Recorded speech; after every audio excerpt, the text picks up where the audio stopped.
Thank you. So I didn't think I was gonna buy anything, I was wrong. We went to the used gear tent, and there's a lot of cool stuff in there, right, Caroline? Yes, the flea market tent. Yeah, the flea market tent. And I ended up finding an ATR1. This is the original auto-tune. The first one by Antares. It's an actual module. That's it right there. I mean, it might not mean much just looking at it, but I'm gonna do a whole episode on this thing. So we went into the Paul Reed Smith Guitars tent to look at some of the guitars, and it was really cool because they had all these scrap pieces of wood that they were letting people stain. These were scraps from, like, you know, cutting out the tops of the guitars, and you can see the flame on them and stuff. And it was really neat because after you were done, and you let them dry, Paul Reed Smith would come by at the end of the day and sign them all. We're outside the drum tent. Sorry again for the bad audio, it's just gonna be the way it is. Inside there is a really cool instrument that I wanna show you called the A-Frame. And it's made by a company called ATV. We're gonna give you some close-up shots of it. But basically this instrument is super cool. It has a big kind of, it's basically a big diamond that you can touch anywhere and it'll make noise. It has an onboard built-in synthesizer. You can change what key it's in. Kind of like a electronic hong drum is what I've heard it described as.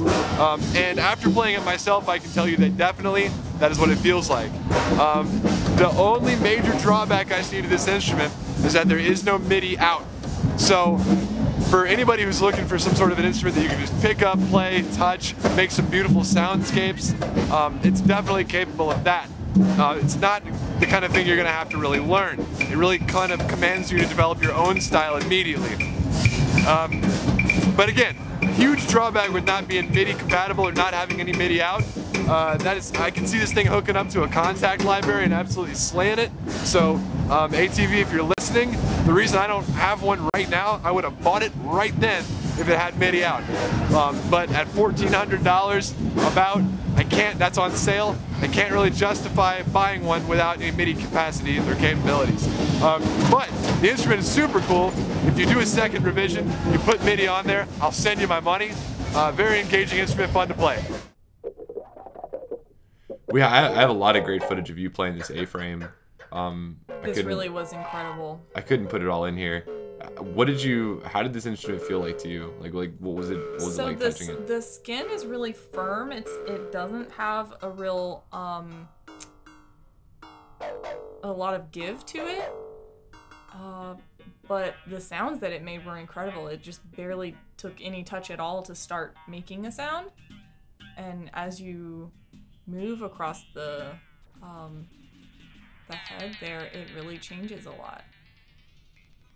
It was really responsive, including on the actual frame. Yeah.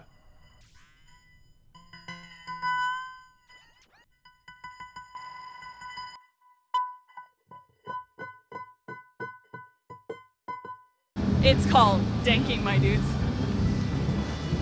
Oh.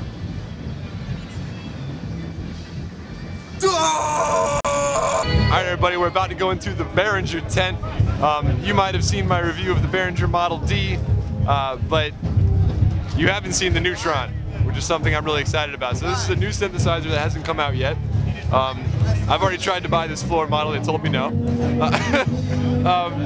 It's going to be priced exactly the same as the Behringer Model D, which I'm very excited about, because I really like making music affordable and making great music affordable, which is something that Behringer also likes.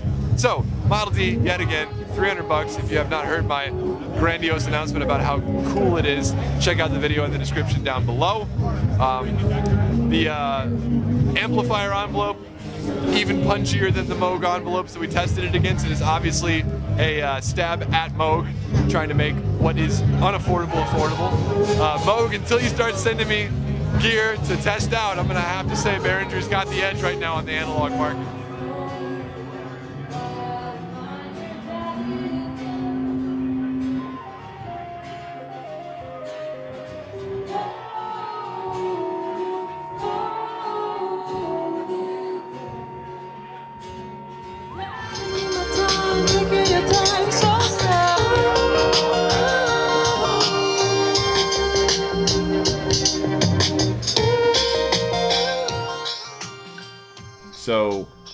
at the very entrance of Gearfest, Novation had this giant wall of launch pads that they had synced up to another launch pad. So what you're seeing is a wall of launch pads which each represent one button on a single launch pad, and it was interactive both ways. So you could touch a button on the launch pad that was on the stand and it would light up one of the buttons on the wall, or you could walk up to the wall and touch the wall and it would light up a corresponding pad on the launch pad that was on the podium by itself. And I have some footage of you playing this thing. Yeah, but it was basically playing an Ableton live set on a script, but the computer itself just wasn't present on the demo.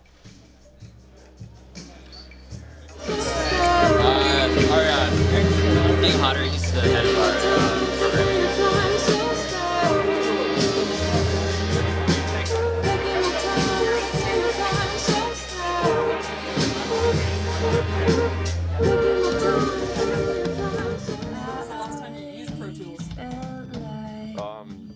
At Scott Newitt's studio in Charleston, so it was probably 4 years ago.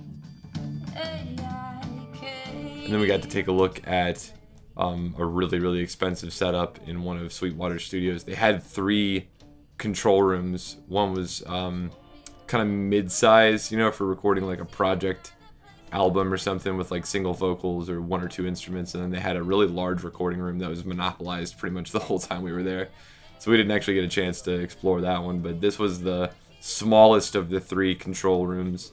We got to listen back on some really expensive monitors, and oh, Caroline, talk about the soundproofing in this room, like how impressive that was. Oh, it was very cool. I wonder, did you record that?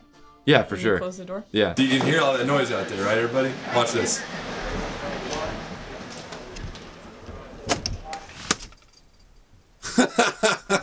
These ATC monitors that I'm listening to are, I think, $15,000 for the pair. And right now what I'm doing is like going back and forth and adjusting my head and trying to see how wide the stereo field is. They're really gracious. Like, you can hear the full mix no matter where you're sitting in the room. I think, what was this guy's name? God, he was such a nice dude. Of course, all the gear here is analog, top-notch digital to analog conversion. Just, you know, great sounding stuff. A bit overkill for what I'd be trying to produce, but, you know, I'm never going to say no to using this kind of thing. It's fun to play. As with anything that is overkill in your field of passion.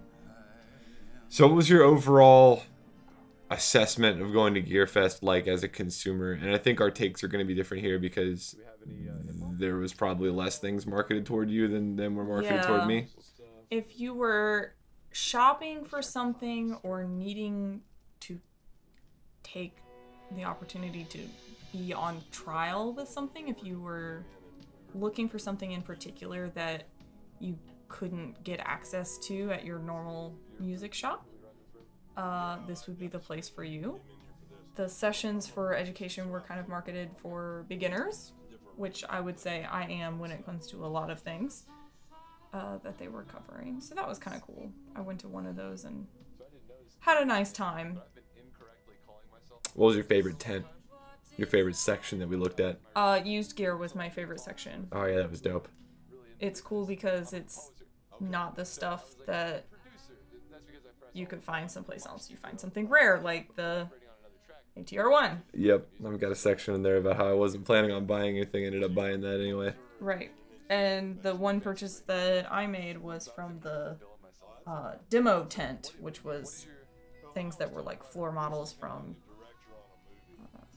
Sweetwater themselves. Oh right, you bought a tongue drum. Yeah. Yeah.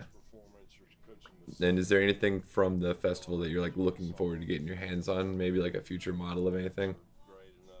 Oh, I would really love to use an A-Frame in the future. Yeah. That would be my one thing that was like, ooh, wow, I could really use that. Something you didn't know. Yeah. Right. Pretty much everything else was kind of like, yeah, that's cool, but I don't need that in my life. The Neutron. They're still back ordered. I don't know why Behringer does this. They did this with the Behringer Model D. God, that pissed me off. And now they're back ordered on the Neutron. And it's like, don't fucking put out a module until you have enough modules to cover the demand, idiots. Sorry, that was a strong opinion. Is there anything you would do different? I don't know. I had a good time. I don't think I would do anything differently. What about you? So you would go again? Yeah, I'd go again. You go again? Yeah, I'd go again too. I think I'd spend more time actually shaking hands with people and less perusing gear. I was able to make a lot of deals with, in terms of social media and on the back end with several distributors. Like with product reps, yeah, you mean? Yeah. I'd spend more time talking to product reps and less time actually demoing and fucking with gear. Sure. Next time, good trade show. Definitely the right place to be if you're into social media or YouTube and trying to get your name into some people's pockets. More value there than I think I would have ever gotten otherwise. Just, dicking around on the internet and waiting for something to drop in my lap. What was the best? I think I understand. What was the best food you had at Gearfest?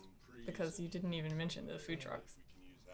Oh, because it's like that is not at all anything anybody that watches this video is going to be interested in. So I'm not going to talk about that.